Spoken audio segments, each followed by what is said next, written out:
Hello, everybody. Welcome to our second Terra Fora event. This series is about creating a sustainable future. But more than that, this series is about a joyful celebration on how we can affect change. The series brings together a series of our own Fora residents and experts, and it really unpacks the issues and provides actions and plans on how we can make a change and how we can make a difference. But before I pass the microphone to the experts, I'm really excited and proud to announce that by 2030, Fora will be net zero carbon. We're going to work really hard, and we know we can make a difference. Real estate represents 40% of the carbon emission globally. So we know we need to act. This is imperative, and we're going to work hard and make a change. So now, please, I'm passing the microphone to Steve from Planet Mark, who will take us through the event. Enjoy it. Bye. What an introduction. And Enrico, thank you for that amazing commitment here for the first time that Fora are going to be going to zero carbon by 2030, net zero carbon by 2030, which is the perfect introduction, I hope, to our fantastic hour-long conversation this evening. So thank you for that, and thank you for hosting us this amazing Terra Fora sustainability seminar, Demystifying Net Zero Carbon. So you've heard a net zero carbon commitment live here online from Enrico. Fora are going to go to net zero carbon. We have an expert panel here for you this evening to talk you through what is net zero carbon, give you a definition about it, why is net zero carbon so important, and indeed, if you were to make a commitment to net zero carbon, what would that entail? And we have an expert panel here this evening to help us at this wonderful Fora residence here in Spitalfields. And we have Dr. Lena Macro-Dimitri. Lena, hi, you're online. You're not with us here in person. Hi. Give us a wave, lovely. Now, you're head of sustainability. Hi, everyone. Thank you. You're head of sustainability for NDY in London, and you're helping Fora on their decarbonisation pathway and this pathway to net zero, which is fabulous. Thank you for that. Judy Havelock is joining us. Judy is the associate head of programme for the Planet Mark's 0 by 30 programme, and that 0 by 30, this 2030 thing seems to be coming through a lot. You're helping a number of companies across the UK go to zero carbon, which is fantastic. And we're also joined by Simon White. Simon is sustainability partner for Cundall's, and you know an enormous amount about carbon, whole life carbon, that's end-to-end carbon, and you're advising the UK Green Building Council on carbon, the GLA, and the British Council of Offices, and many others. So this is our sort of expert panel. And I just want to remind you that today is an amazing day to be having this type of conversation, because it's Earth Day. And Earth Day has been special for the last 50 years, hasn't it, in bringing together people around the world for this celebration of what we can do to make a difference and a choice to make change happen and positive change happen. And that's what we're going to be talking about this evening. What is this change? What is this amazing thing called net zero carbon, and why is it so important? So I'm going to ask the panel to give us a very quick 2 minutes heads up on why they think net zero is so important. And I'm going to go in that same order again, if that's okay. So Lena, would you like to give us your 2 minutes on why you think net zero carbon is so important? Okay, thank you, Steve. So, well, as we all know, the UK has committed to achieve net zero carbon by 2050, and this really draws from the goal of the Paris Agreement that global-wide human-caused emissions need to actually drop significantly by the year 2030 and then decarbonize completely by the year 2050. So for me, it is really about how we collectively decarbonize our human activities to achieve our global targets. And when it comes to each individual or an organization, why this is important, I would say it depends on who you are really asking and who the stakeholder is.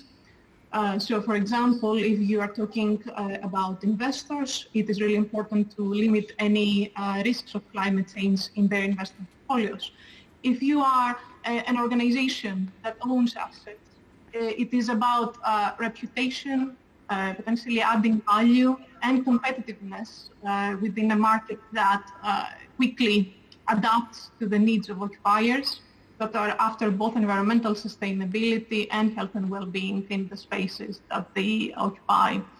And those occupiers are also part of other groups and organizations that, and maybe it is particularly important to them to adhere to their sustainability strategies by occupying premises and engaging with supply chain providers that can also contribute towards an environmentally sustainable and net zero carbon agenda. So, as I said before, for me, it is a collaboration piece, really. And this is why it is important, because by going zero carbon in our individual lives or organization level activities, we do a small, but at the same time, a great contribution towards a common and global goal. Fabulous. Thank you. Wow, thank you for that. Now then, we've heard quite a lot there, Judy. Is there anything left to tell us about why net zero? Thank you, Lena. That was really fabulous. Sorry. Yeah. So completely second everything Lena has just said. I think to pick up a couple of things. The point about we need to get to a position where we're heading towards a 1.5 degrees centigrade or no more than a temperature increase is really important. And we know that means we need to be net zero carbon by 2050, as Lena mentioned, but also we need to be around about half or more reduction in carbon by 2030. And that's really key because we're not getting there yet. So at the moment, we're hurtling towards a 3 to 4 degrees C temperature rise. So despite all of the Paris commitments, despite the fact that something like more than half the world's population is now covered by countries that have net zero carbon commitments, we're not doing it. So we have to start doing things differently. We have to start taking action. So I think for me, what's really important is going from a net zero carbon commitment to the action plan to get to that, not just for countries, but for companies and for all, as Lena rightly said. So that's really critical, is that how do we get to the point of making action fast to get to that goal? And secondly, it's important because there's big commercial benefits. So any organisation that doesn't do this, I think is going to get left behind. There's benefits because regulation is going to come down the track. We've got a 2015 zero carbon goal for the UK. We're going to have very soon a 78% reduction by 2035 goal for the UK.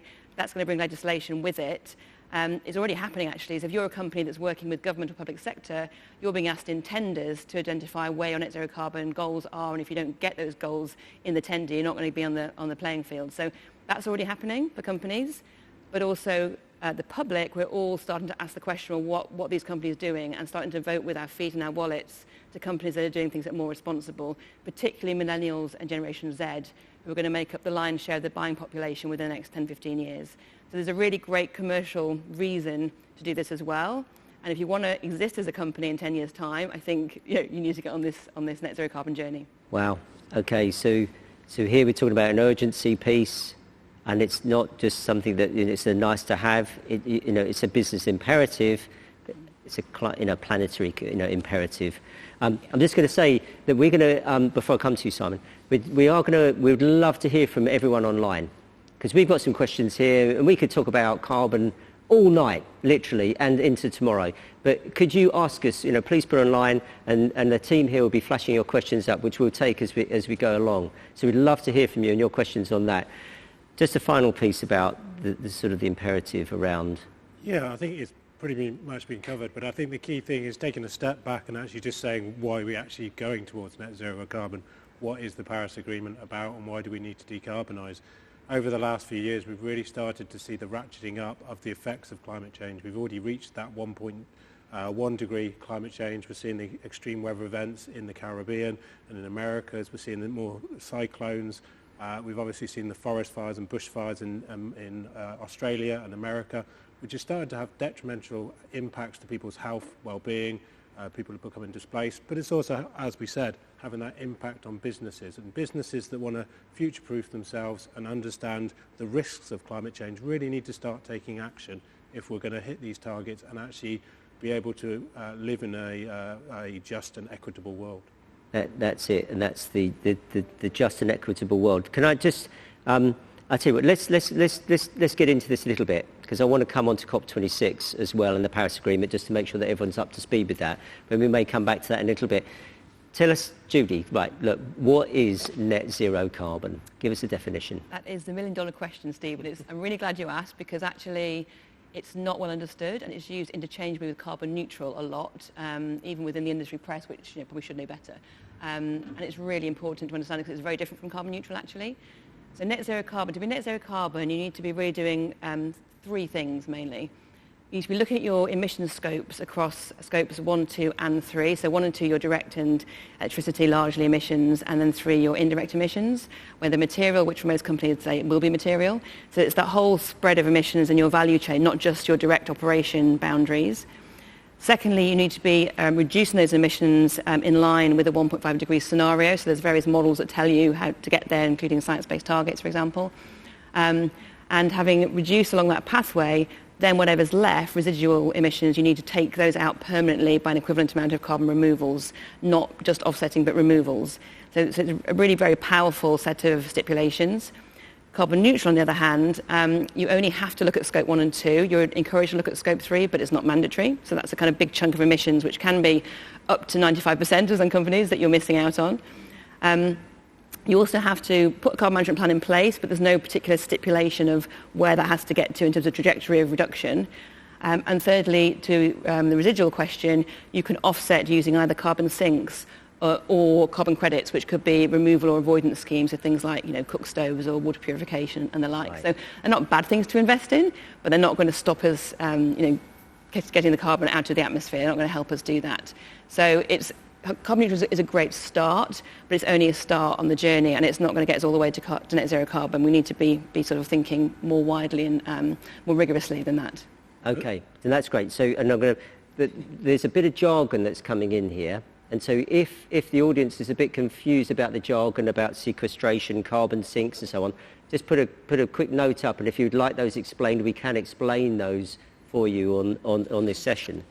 What we Yeah, I was just going to make the point that I think the real strength of net zero carbon is you can't just jump to offsets. So you can't, as a business, just like you do when you buy flights, just press that button and offset. You have to really think about what you're doing. You have to get in line with the science, which is really getting that reduction. So it's a kind of 60-70% reduction absolute before you go to that last step, which is the removal. So it's a lot more credible, and it will see us get there much quicker than just offsetting and leaving the problem to someone else. So net zero carbon is much more meaningful, much more powerful, much more important than carbon neutral. Okay. Now, we've also made this massive assumption that everyone knows what a carbon footprint is and what these things that Judy mentioned, scopes 1, 2 and 3 are. Now, just you have to stay with us on this one. I know you're going to explain this brilliantly, but it's so super important about the understanding about measuring a carbon footprint, because you can't get to net zero without measuring your carbon emissions and committing to a reduction.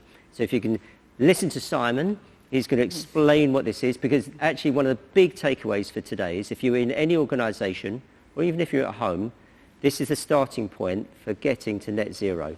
Yeah, I think it's really critical to really understand what you're looking at and trying to measure. And when we talk about climate change, we generally just jump, as we've been doing, to carbon. And really where we should be focusing in is the greenhouse gas protocol, which looks at all greenhouse gases, not just carbon. It looks at things like refrigerants, methanes, other kind of gases. But the main focus is the carbon, as we say. And it's kind of broken into 3 scopes. So scope 1 is where you directly burn fossil fuels. So for most of us, that's your gas-fired boiler, which does your heating, or your car, which has your petrol and diesel in. So it's fairly easy to collect data on your scope 1 emissions. That's your utility bills, and then your receipts from your petrol and diesel usage. Scope 2 emissions are indirect use of energy. So that will be electricity, for example, where it's generated from, mostly in the UK, natural gas-fired power stations. Someone else is burning the fossil fuel. You're directly using the energy. That's scope 2. Also similar with things like district heating networks, where someone else is burning natural gas in a boiler, you're getting heat, you're paying for heat. So again, it's fairly easy to collect that data. It's just your utility bills. So scope 1 and 2, as indicated, a lot of people focus on those ones. So any company can really do scope 1 and 2, can't Yes. they? That's pretty straightforward. It's pretty straightforward to collect that data, and you can have a high degree of accuracy on that data. Right. Where it starts getting difficult, as indicated, is when you start talking about the thing called scope 3. So these are indirect emissions, and these are basically everything else. So everything you touch or use has a carbon footprint. If you buy a sandwich, that has a carbon footprint. If you use a financial service, that has a carbon footprint. So the greenhouse gas protocols has what they call up and downstream emissions, which is basically if you buy something, what is the carbon associated with that purchase, and then if you sell something or produce something, what is the ongoing carbon as you use it. So a good example for most businesses, my business, we were carbon neutral certified this year. Our biggest footprint, 70%, is business travel. So that's a huge, for most organisations, a huge footprint, and also commuting. So doing staff surveys, collecting that data, and then business travel, using business booking systems, and then actually collating all of that data. But in the construction industry and the property industry, which a lot of us work in, one of the biggest Scope 3 emissions is associated with the embodied carbon of materials. So when you build a building, you use a lot of materials, there's a lot of activity in the construction, and that over the life of a building can actually equate to kind of up to 60-70% of the emissions. We all focus on turning the lights off and the operational energy, but we really need to be thinking about the building and also the maintenance, refurbishment and fit out of those buildings on a regular basis. So what you need to do is try and start collating Scope 3 data as well. It's very difficult, and when we talk about net zero carbon journeys to 2030, you're also going to have a data improvement and collection plan over kind of the period.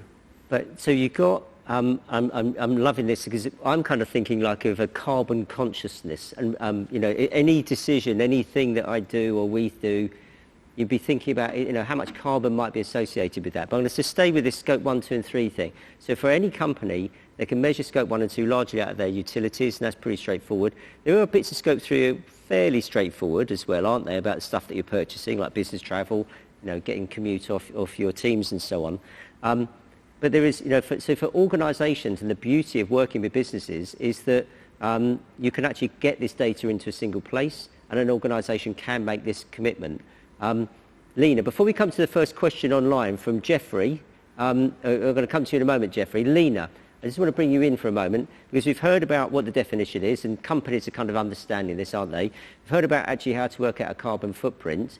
Why are so many companies, we've seen so many companies over the last few days and weeks make these zero carbon commitments? Why are they all making these zero carbon commitments? Tell us.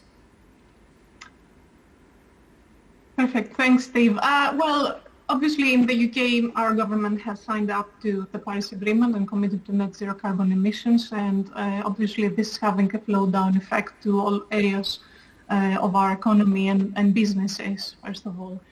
Now, businesses, I believe, commit to zero carbon as they can see how this can benefit them in various aspects. And first and foremost, what I'm thinking is such a commitment would help an organization gain a better understanding of their impact to the environment, and thereafter will enable the organization to devise a bespoke action plan to limit its exposure to any climate change risks. Committing to net zero carbon targets would also reduce energy consumption and potentially resource consumption in general of an organization, which will be associated with cost reduction in operations. And in overall, it would also strengthen the organization's environmental credentials in the marketplace and will add value and competitiveness, as I said before. So this is why I think companies commit to net zero carbon. And if I have a minute, and I can use as an example NDY. In NDY, a couple of years ago, we sat down on our global sustainability group level, and we had recognized our fundamental role in shaping our built environment through our projects, and our need to lead by example. So we decided to actually also measure our emissions and offset our residual emissions. So as of May 2020, NDY offset its Scope 1 and Scope 2 greenhouse gas emissions for the 2019 financial reporting year. And now we are also in the process of actually refining our Scope 3 emissions in order to be able to verify it and potentially go on and claim a carbon neutrality status. So now, in a similar way, we have assisted this year Fora to set up a roadmap to carbon neutrality and net zero carbon as the final and ultimate goal. So we collaborated with yourselves as well, Judy in particular, in Planet Mark, to ensure there is some consistency in the collation of data, and we have had frequent engagements with Fora's team to realize what actions will need to happen from now on and in the next few years to achieve zero carbon. And that's where we are at the moment. Thank you, Lena. Yeah, and it's been great working with you and on this exciting pathway for a net zero carbon target. We're seeing all sorts of different sort of targets being set, aren't we? And I mean, there's sort of, 2025, 2030, 2035. Is there any sort of recommendations about, or what how are businesses choosing to get to these different targets? And they're sort of saying, we're going to be zero carbon on scope 1 and 2 by 2025, and then there might be sort of scope 3 by 2030. So I mean, who wants to sort of pick up on these sort of all these different dates that are being thrown around? I think the dates aren't as important as a lot of people make out. At the end of the day, what we're trying to do here is reduce carbon as fast as we can. We're in a climate emergency. We need to act now. The dates are kind of a way of measuring your performance. And as you say, a lot of people are setting dates for scope 1 and 2 earlier because they're easier. Because scope 1, we should be focusing on that because that's direct burn of fossil fuels. So phase those out, get rid of them as quick as possible. Scope 2, buy green electricity. Make sure you're actually getting green electricity in the UK and other countries. You can actually be sold electricity which isn't green electricity. So make sure you're buying electricity which comes from a sustainable source and adds additionality, i.e. they're building more when you buy that. So get rid of those two as quick as possible. Scope 3 is always going to be harder because it's everything that we do and everything has a footprint. So it's going to take longer, but you can have reduction strategies to do so. So what I'd suggest to a business and to my clients generally is look at what is your footprint, how quick can you go? And some clients, it could be 2025, others might be longer. For a good example, real estate, I'm working with a lot of large landlords. They have sitting tenants in buildings that aren't going to leave those buildings for 10, 20 years. So they can't decarbonise those assets until they get those buildings back. So it's understanding what are the limitations and having a pathway and trying to move as fast as you can on all of that. Because don't forget, we are in an emergency. We need to take action as soon as possible. Right, I'm going to come back to that emergency piece and about what's going to happen at COP or everything that's leading up to COP. So don't let me forget that because that's really important. But I might want to get into a little bit of the nitty-gritty here because you started to allude to things that we can do to get to net zero. In a moment, Lena, I'm going to come to you just with one or two ideas that Fora are doing, that we're doing together for Fora. But Judy, just give us a few, what are the sort of the pillars to start with to think about? We heard about renewable energy. Yeah, tell us a bit about buying renewable energy and what are the other things that we can be doing, or do you want to talk about the technical side? Where should we start? You tell me. Well, I think Simon's covered off renewables really well, and the points he made are completely valid and right. You need to be sure you're really buying renewables, which creates additionality and creates a bigger capacity for renewables in the UK. So that's absolutely key. Can I just ask that quick, because yes. I might not really understand that. So if I went to my energy company, for instance, what do I say about how to ensure that I'm buying the right type of renewable or green energy? What do I ask? The way we would look at this is to say, are they buying either directly from generators or are they even owning their own generation capabilities, so wind farms or solar or whatever, would be one test to apply. Second would be, do they only provide renewable energy?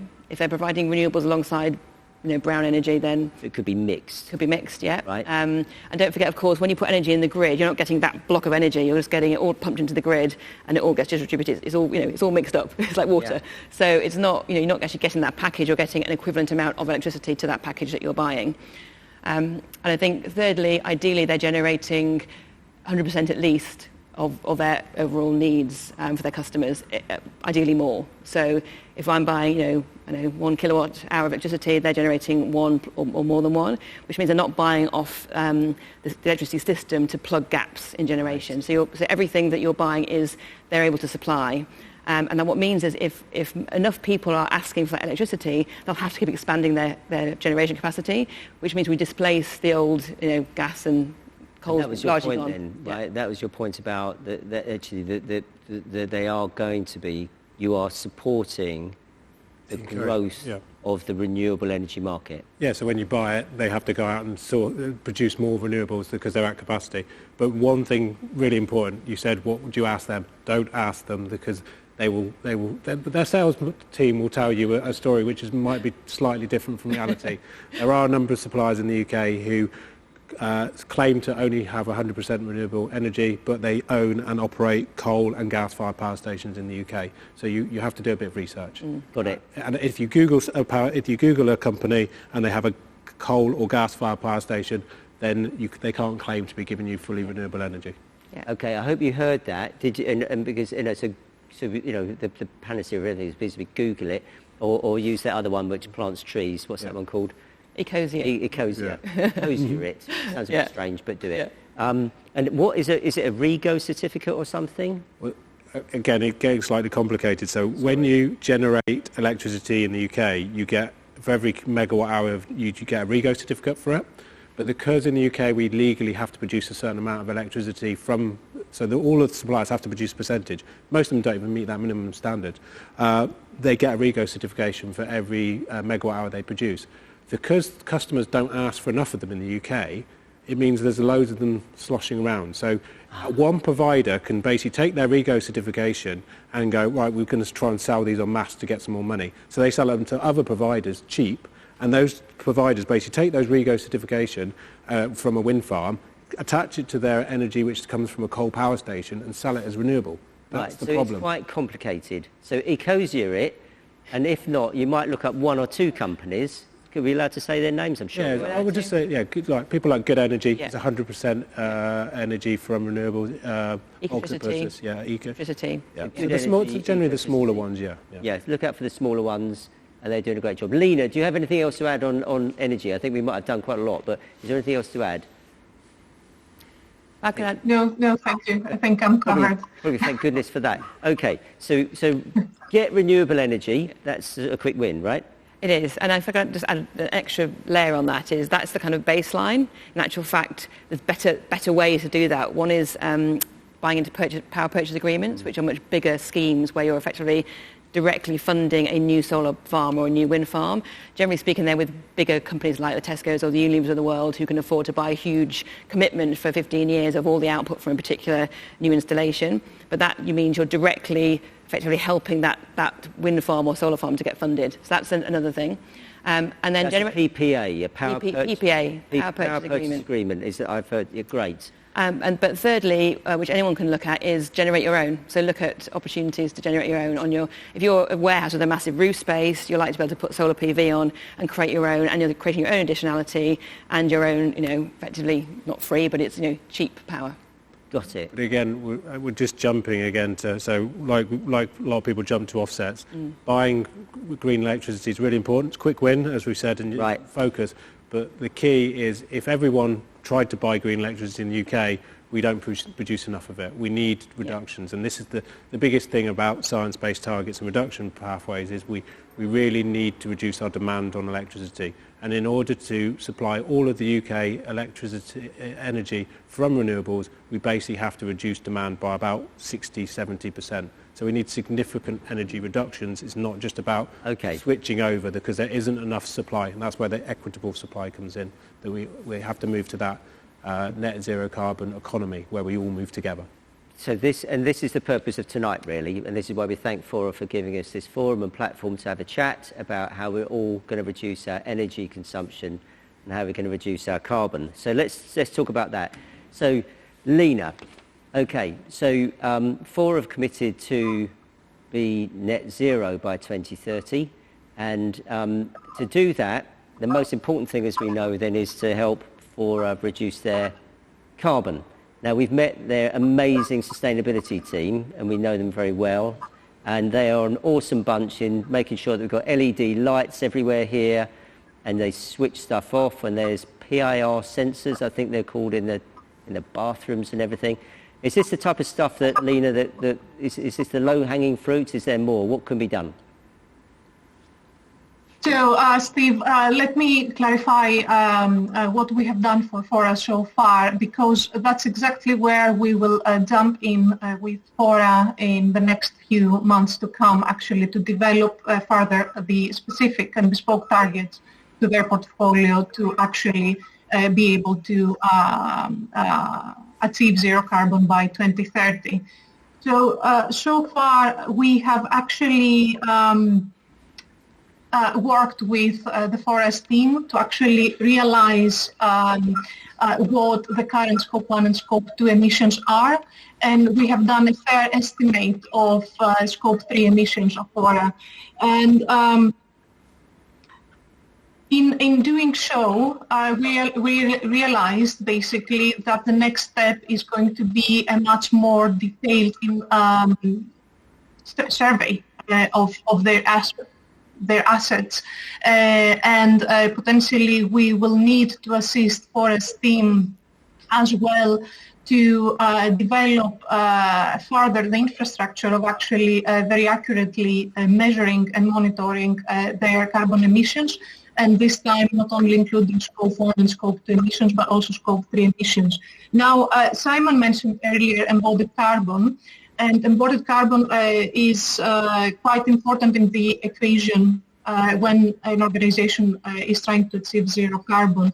So what we have done so far with Fora is we sat down and we had to understand the assets that may potentially come into their pipeline in the future years, and we have also tried to assess the impact of the new fitted out spaces to their trajectory to zero carbon, which is another important component. So we will also be helping Fora hopefully to identify what can be done with those Scope 3 emissions, especially embodied carbon, as it plays a major role into their trajectory to net zero carbon.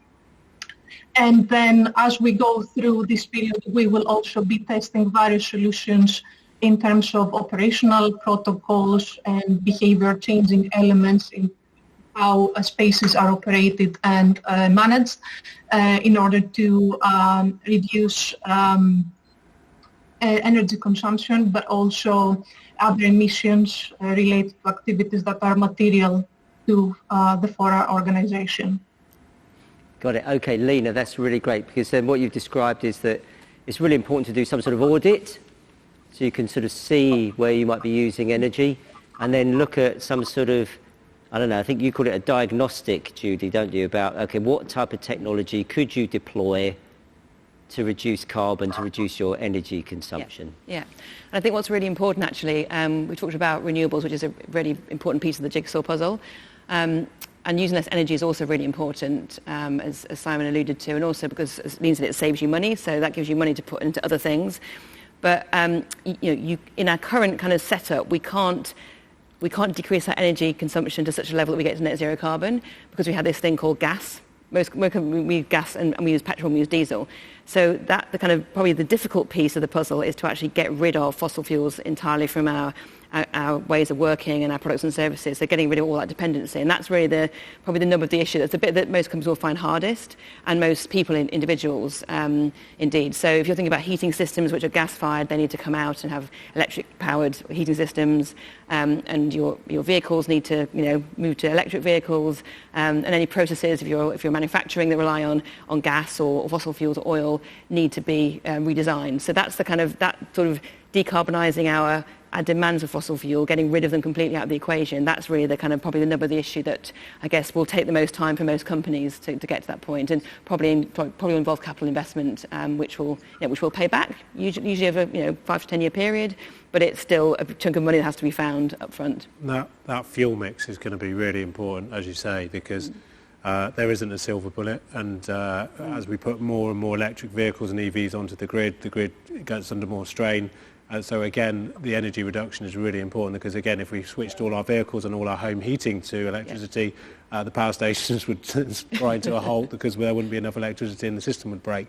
So again, reduction is really important. Reduction. But again, there was a good question earlier on shipping and aviation. Yes, to be clear, that was Jeffrey's question. Yeah, that was Jeffrey's question. Yeah. And again, it's finding the right mix. So there's a lot of debate in the built environment whether we should go to all electric buildings using heat pumps, which generally about 300-400% efficient. So they're very efficient ways of heating buildings, but they require you to insulate the building to get them low energy in the first place. Or do you do hydrogen boilers?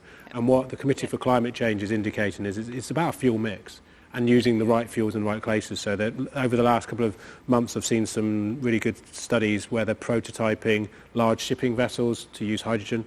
So it's putting things like hydrogen for vehicles, for large shipping vehicles, for moving fleet round and potentially aviation, and looking at alternative fuels where electrification for our individual vehicles and homes is more sensible. So it's finding that right fuel mix going forward, and there's not going to be one solution. But the important thing is with things like hydrogen that it does come again from renewable sources, because hydrogen is a secondary fuel. You can generate it by burning coal, or you can get it from wind farms. So again, it's making sure you're buying green hydrogen, not brown hydrogen. That's a really good point, because at the moment it's only a very small fraction of hydrogen produced in the UK or Europe is green.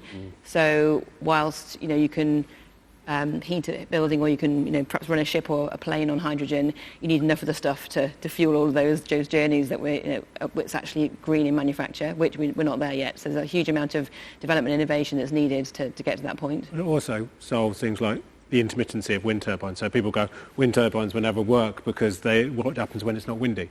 Well, what you do with hydrogen is when it is extremely windy, you generate hydrogen, and then when it's not windy, you can use the hydrogen.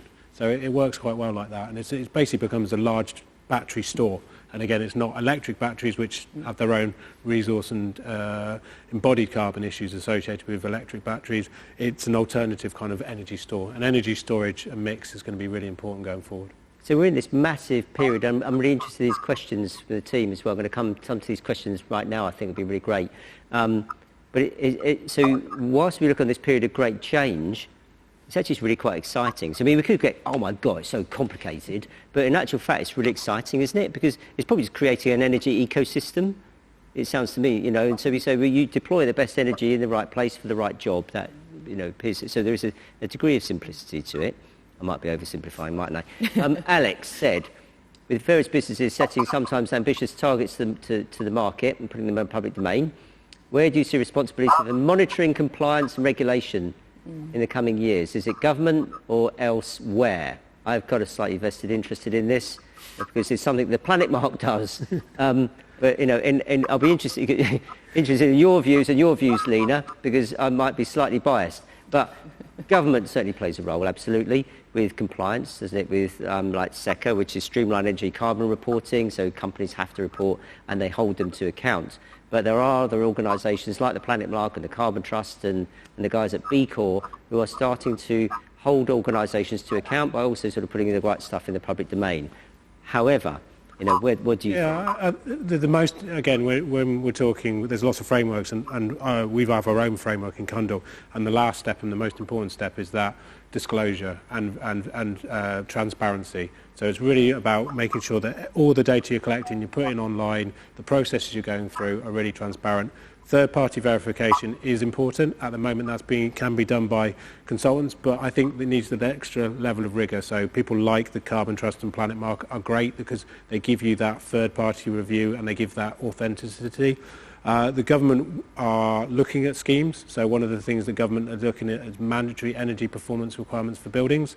So that will basically be in the future, every building will have to meet a certain energy requirement, and if it doesn't, it will basically pay a carbon tax. And as because the government's target is legally binding by 2050, if they're not going to be hitting it, they're going to be starting to use the stick a bit and beating organisations up. But what's really important for most organisations, though, is reputation. If every building in the country was put on a league table, no landlord is going to want to be near the bottom. They're all going to want to be up the top. So it's going to be hugely on reputation and how that's driven. And again, a lot of things we're seeing in the media at the moment is everyone making these commitments. We're seeing some level of greenwash, but what's going to be important going forward is making sure that we hold people to account and make sure people are actually meeting these commitments.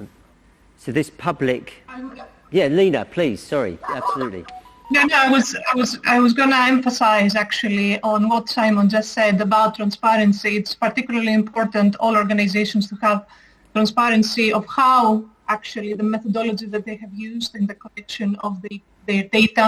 It is particularly important for organizations to actually use actual measured data rather than estimated data or data by extrapolation in order to be able to actually verify their carbon emissions. So third-party verification obviously plays a very important role in order to be able to actually compare those organizations with each other and have a fair comparison of how each organization performs. Just on the data, I agree completely with what you said, but don't let data put you off, because when I start with any organisation, the data quality, especially around the Scope 3, is appalling. That's why disclosure is great. So if you've got poor data, just say you've got poor data. No one's going to hold you to account. And what you need to do at the same time is have a data improvement plan. So every year you're going to disclose, your data gets better, but don't stop and wait till you have the best data before you start taking action, because it might take you 5 years to get this data. We need to be reducing carbon now. Love that. No, I absolutely agree with that. Yes, the idea is to realize where you are and then how you can improve your data capture in the future as well. This piece around transparency is really important, isn't it? And being open and honest. And this is a place, in and around sustainability where we should be open and honest, because there's a number of, there is this issue about greenwash, and then we lose trust in what people are saying. And so, Alex, thank you for bringing that question up. We really appreciate it, because it's super important, particularly this period of time where people are putting all sorts of stuff in the public domain, and we just need to make sure that it's evidence-based and they're backing it up with action, and that action is going to deliver change. There's a question here about offsetting from Gemma Norman. Offsetting seems to be such a minefield. What are the panelists' opinions and options on the best available offsets that can make the best environmental impact? Anyone would like to sort of pick this up? We might be talking a bit about, Lena, a bit about gold standard carbon offsets and so on. Is that what do you think? Yeah, I was gonna pick up on Judy's description of carbon offsetting processes earlier on. So as Judy said, first of all, is to realize what type of target an organization has, whether it is carbon neutrality or net zero carbon, because then different types of carbon offsets may be applicable to that process. Obviously, when we're talking about net zero carbon targets, we're talking about greenhouse gas removals, which are basically associated with projects where emissions are physically removed from the atmosphere, and these projects have to do with afforestation or direct air carbon capture and other storage projects. What I wanted to emphasize on is that for me, it is also important to align those carbon offsetting strategies of organizations with sustainable development goals that are potentially material on an organization's culture and aspirations, if you like.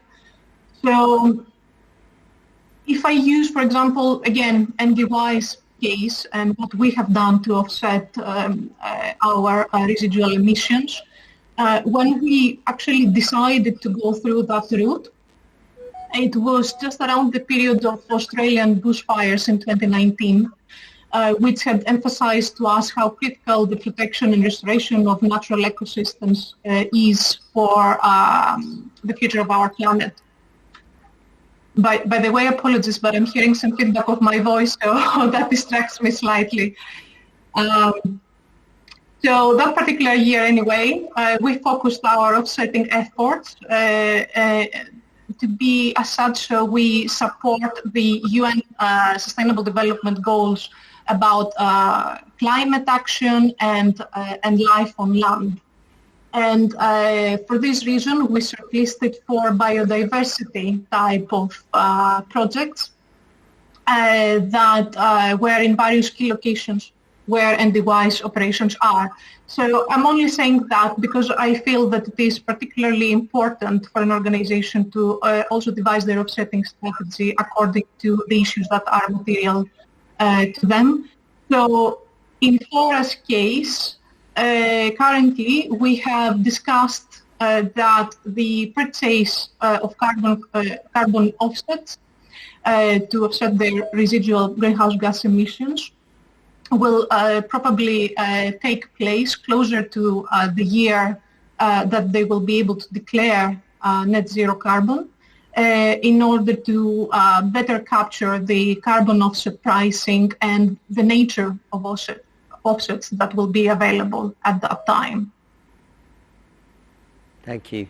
And so what you've mentioned in there, Lena, that's a great sort of, linking your choice of carbon offsets to, the type of organisation that you are, what's important to you culturally. And you also mentioned this sort of, the choices that might be available, and I want to come to you guys, the choices available that might be sort of technology-based and also nature-based solutions. So we don't want to forget nature in this conversation, and how we are going to need nature as our very, very best friend, aren't we? Is there anything more you'd like to add on offsetting? I think it is a minefield. And the main thing to always remember is it is a last resort. You should have done the reduction strategies. You should be looking at all the other things before you get to offsets. So we spend a lot of time talking about offsets when it should be the last priority. Yeah. But it is an important piece of the jigsaw. And there's a lot of international standards. But at the moment, carbon prices are really cheap. You can buy offsets for as low as kind of $5 to $10 a tonne. What you need to really do, and this is what I do with my clients, is set a realistic carbon price. So a lot of clients I work with will have an internal carbon price which is closer to about £100 a tonne. £70 is the government recommendation from the Green Book. And then you can actually drive more change. And again, in order to be recognised by people like the Carbon Trust, Climate Active, Planet Mark, you have to use accredited schemes, which are limited, and they might not align fully with your business. So what I do with a lot of clients is we do the cheap offsets using gold standard, using the international standards so we can be certified, that's the £10 a tonne, but then doing the same amount of offsetting, so double the good, so you're positive, and you can do that locally. So I work with quite a lot of big developers, and where we want to focus on social value. So if we're doing a regeneration scheme, we're spending money in regenerating an area. For our carbon offset, we go to the local schools, local community social housing, and improve the energy efficiency of those. That's where we're spending them. So you're adding social value to the carbon value. But it's not a recognised international standard. But it's not. But that blend is a really great thing to do. Wow, that's a huge question. I'm going to read the question in a moment.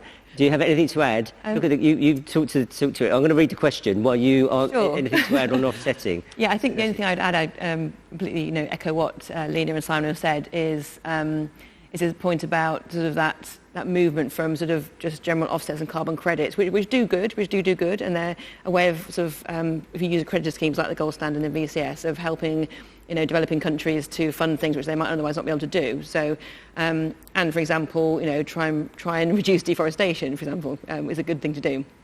There's not much point planting trees over here if the Amazon's being whipped down over here. So that's a good thing to do. But at the end of the day, we'll need to be removing carbon, and that will require, at the moment it's largely nature-based solutions. It's planting trees, it's peatland restoration, it's ocean systems like mangroves and kelp and so on. And they are limited, as Simon said. So at the moment, there's not a big enough market for those, and that's something which needs to be developed. And I think, there's work underway to do that. But that's really where we need to kind of focus. But having said that, there'll never be enough land to plant all the trees if we don't reduce our emissions down to a level which is commensurate with the 1.5 degree target. So we do need to, I agree with Simon wholeheartedly, focus on that, and then on quality offsets or removals to balance it out. Got it. So don't have reduction. Okay. So we're going to always reduce, because that's what we must do together. And that's the power of working together and in collaboration. I'm going to put a quick plug in for an amazing charity which protects rainforests, and it's incredible. Just look them up. They're called Cool Earth, coolearth.org, supported by Her Majesty the Queen, no other, and so on in the Queen's Commonwealth canopy, and they're protecting rainforests around the globe in a super successful way, which puts people at the heart of the protection, because they ensure that they're lifting people, the indigenous communities out of poverty, which actually protects the rainforest. Most incredible programme. Now, this huge question that's come in, we might make it our last question, because we've got about 5-10 minutes left. And then I'm just going to let the panel know, we're going to give you a fair warning. I want you to give one key takeaway to our audience here tonight about what you're going to recommend on Earth Day that they do differently tomorrow from today to get towards net zero. Okay? And we're going to go in reverse order because it was harder for Simon last time. So, might be a little bit tougher on you, Lena. But, so what is the key takeaway from for a net zero commitment? Lena, I can see you laughing away. Great. Now, Dominic, you've given us this huge but brilliant question, I think. So large companies are committing to net zero, and this is a really key point. So thank you, Dominic Offer. For a large company to commit to net zero, their scope 3 is the scope 1 and 2 of their supply chain, isn't it? Yeah. So if you are in a supply chain of a company that's made a net zero commitment, you are going to be measuring and reducing carbon if you want to carry on working with that company. And it needs to be really universally understood, because this is going to be the biggest, probably, biggest driver for business, making zero carbon commitments and reducing carbon. Patagonia, as Dominic actually said here, Patagonia supports their suppliers in making that change. Now, we have also seen that with an amazing company that we certify called Rowlinson Knitwear, and they chose the Planet Mark, but they also pay for their suppliers. They make school clothing, can you believe it, like blazers and blouses, and they're doing it to radically reduce carbon, but they support their supply chain in also reducing their carbon. Now, is this something which is quite common? Do you see this coming through? Do you think it's the right thing that these large companies who are making these big commitments should support their suppliers in reducing their carbon? This will be the last question. So who would like to pick that up? I'm happy to start. Yes. So absolutely yes is the answer. And I've seen it myself at Unilever firsthand when the Sustainable Living Plan was launched, and even before that actually, where there was a big commitment to look at many aspects of sustainability, but in particular smallholder farmers, and help smallholder farmers with better agricultural practices, which actually helps them, teaching them new skills, helps them get better yields out of their farm, their small piece of farmland, but collectively helps Unilever then to reduce its scope 3 emissions significantly. So I think it can be a win-win if it's done in the right way, where the larger company uses its resources to help create training programs and insight and information which can then be cascaded throughout the supply chain. That can be a very powerful way of helping the suppliers help the bigger company. And I've seen it in other situations too. Nestle doing a similar thing as well with their suppliers, I guess like Patagonia are doing. So I think, yes, definitely, it shouldn't be something which the big supplier just pushes down the track and goes, it's your problem. I think a collaborative approach, working across the value chain so you get shared value across all the players, is the way to do it. And things like Amazon's climate pledge, for example, that's kind of what that's all about, is companies helping each other to solve these problems, which otherwise each company would try and solve individually, each would invest individually, gather that all up and do it once, and then spread the learning throughout the whole population. Sounds like quite a good thing for a supplier.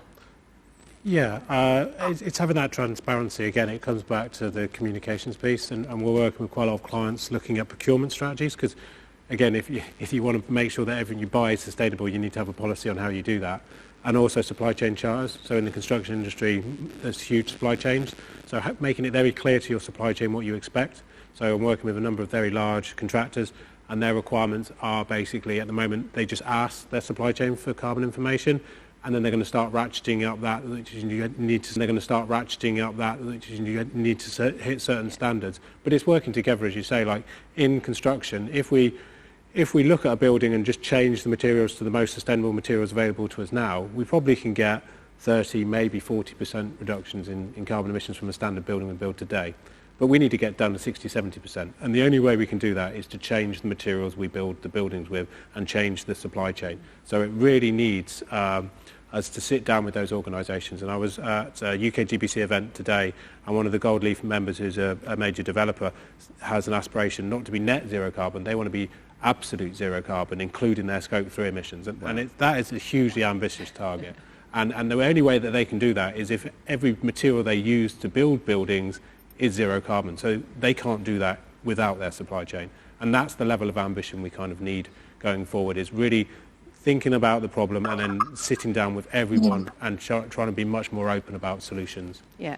I think that's a really good point you made as well, Simon, in terms of... Oh, sorry. No. Please, I was going to say that the kind of way you do this on a kind of a stepped basis, so start with a request for information, develop some kind of common understanding, maybe draft a policy that's not mandatory, but with a view to it being mandatory in a few years' time, and then you go on that journey together with your suppliers. They're not suddenly landed with a huge requirement that's come out of the blue. So it's important to go on that journey in stages, and we have got time to do that. We have got some time to do that, and that way everyone learns together and everyone benefits together. Love that. And it sounds to me that drives innovation as well, so it sounds quite exciting. Lena, this is the last little bit, and then we're going to come to our summary. I was